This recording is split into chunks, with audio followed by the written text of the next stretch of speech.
Hi friends, I'm Elizabeth Spielman and welcome back to Unearthing Shadows Light. So, my thoughts have kind of been whirlwinding because I have a lot of food for thought. Today is my birthday and I'm 36. And I'm a firm, and this is my truth, not anyone else's, but I am a firm believer that, we choose our lives before we get here. And like a big reincarnation, but we choose the difficulties and the people that we meet and etc. etc. It's really hard to take a look sometimes and sit back and be like, well, I chose this. And that's what I mean by like unfolding the whys. Why do you think you chose this? Where is this feeling coming from? Why is it coming from there? Falling back into your emotions and instead of falling into them, you're falling into awareness of them. And what it means to like birth and create, that's your sacral chakra, that's your root chakra, and it comes all the way from the divine. So it's allowing your chakra system to be completely in balance enough to have the energy come in and be birthed out in whatever way you're choosing. And a lot of lifetimes or past lives, we bring a lot of turmoil and shit over from those lifetimes. And we carry them like baggage in this one. Certain things that no longer need to be in your lineage line or in your energy. I work with something called the Akashic Records. I am certified to read them. And for those of you who do not know what that is, the Akashic Records is the library of your soul's existence. And not from this lifetime. From the very, very beginning of your soul coming into existence. It houses all the knowledge, all the choices, all the contracts. It houses the knowledge, like you can go into the records of one of your crystals. You can go into the records of others. You can go to the records of yourself and figure out if there's a problem with somebody. Going into your records and figuring out what is that contract written in the Akashic Records for me and this person? Does it no longer stand true? Do I need to get rid of it altogether or rewrite it? It's very, very powerful. In fact, it's so powerful that it is not just like reading cards. I mean, I can open the records and read cards here, but to get into the records, no alcohol or drugs of any sort. Pot really doesn't count.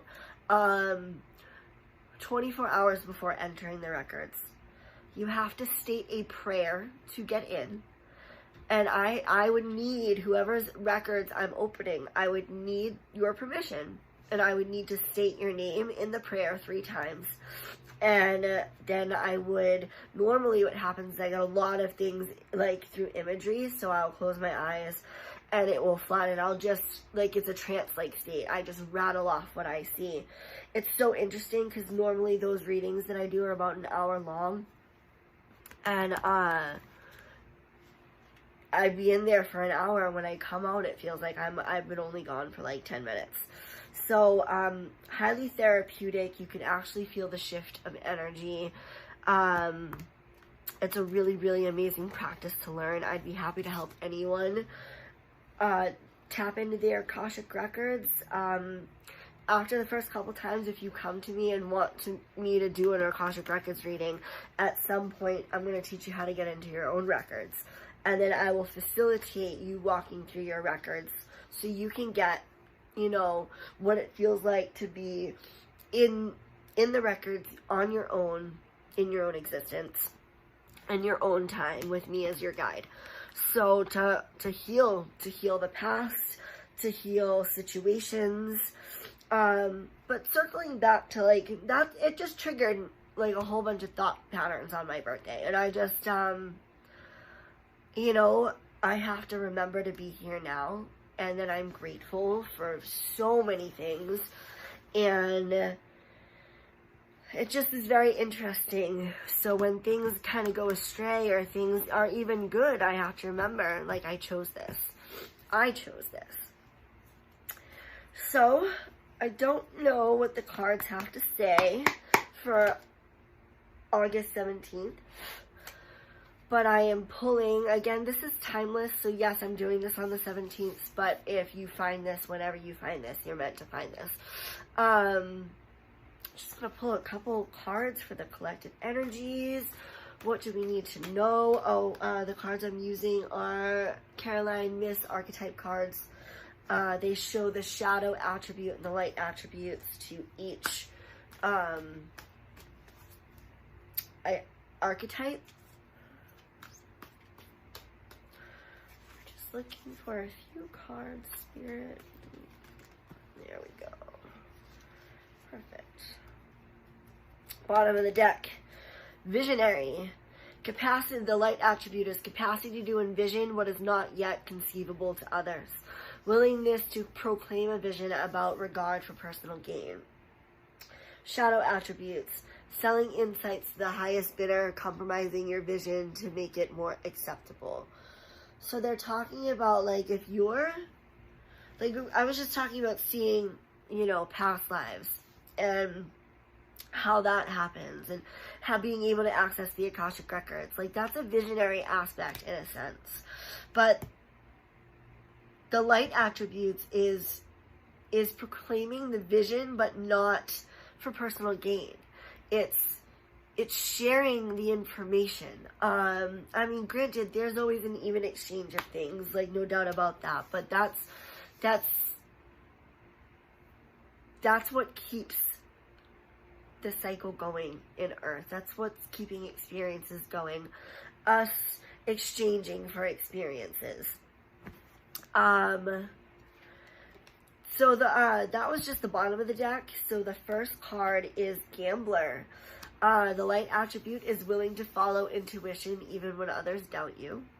And shadow attribute is relying on luck rather than hard work. So not just saying, oh, universe, give this to me. And I say, you know, let it go. But I mean, like, let it go and allow, it's not your job to figure out how or when it's coming, just knowing that something's coming. But also, too, it's putting some work in, whether that work is tying up loose ends or getting rid of persons, places, and things that no longer serve you, so it opens up space for the goodness to come in. Not just throwing complete caution to the wind, but throwing your trust there, trusting, but also stepping into yourself enough to know that whatever you're throwing out there, it's coming to you. So it really is all about trust. My apologies, I'm getting a lot of information. I was with a dear friend of mine last night, and our house is very, very, very haunted. So there were some things that were going on that were pretty cool. EVPs, etc. It was nuts. And alright, so the second one is Child Wounded. The light attributes awakens compassion and desire to serve other wounded children, opens the learning path to forgiveness. The shadow attributes are blames all dysfunctional relationships on childhood wounds, resisting moving on through forgiveness. So to me, that's kind of like playing the victim role, where the light attribute is realizing that your inner child needs that love. Like a lot of pains and heartaches and whatnot that we have gone through in our lives or in lifetimes, they reside with the inner child. So if something, if you feel is stomping its feet or is not going the way that it should, or is having a real hard time wrapping its mind around certain things, all traumas, chances are, all your inner child.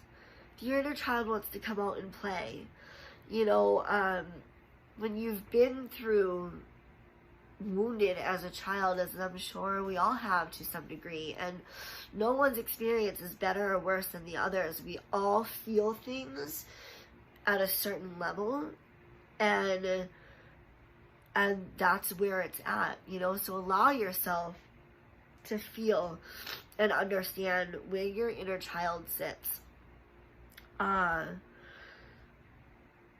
when you have been through the wound on the lighter attribute, it makes you kind of want to radiate and help other wounded children instead of being a martyr or, you know, playing the victim and just blaming it on the childhood wound. Oh yeah, that happened to me as a child, and that's why I am the way that I am.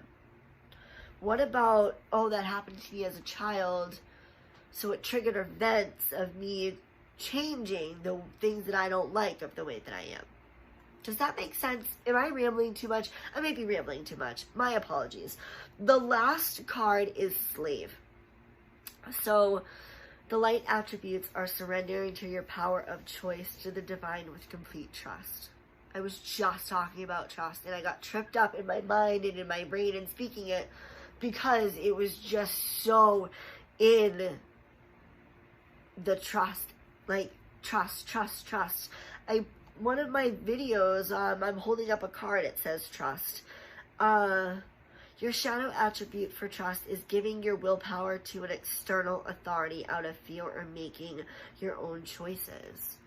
I mean, also too, not to pull full-on politics, but on a global scale, like, is that what we're not doing? We give our power away to the president, the government, like, they rule us, right? Like, they're here, we've decided that that's the best thing to do, and out of fear of what? Of making our own choices.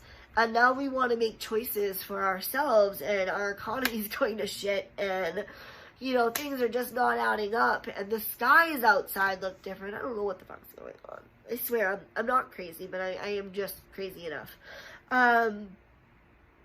But that's the shadow attribute. So as I touch upon all those things, I want you to think bigger. It goes much bigger and much beyond. This is so deep and rooted within our human form. And it is so deep and rooted in the outer aspects of this planet. So I guess what I'm saying to end this is be here now, today, on this planet. Enjoy your earthly treasures and be grateful for them. Be grateful for what your emotions and your triggers and your temper tantrums have to show you. And God forbid, I don't know why the fuck I chose some of the things that I did on the other side before I came here thinking I was some badass. But I'll tell you, like, it's really, being here in this school of earth is not for the faint of heart. So if you're here with me, just know that you are also a badass spiritual gangster. Otherwise, you would not have chosen to be here. And the ones that are on the lower, like the lower energies, like the elites or the government or whatever, again, I just ask you to think bigger. It goes much, much, much bigger. You dive down any rabbit holes you need to. I'm just kind of here for the ride. I appreciate you guys. Thank you so much for hanging and out with me on my birthday and listening to my rant. And namaste.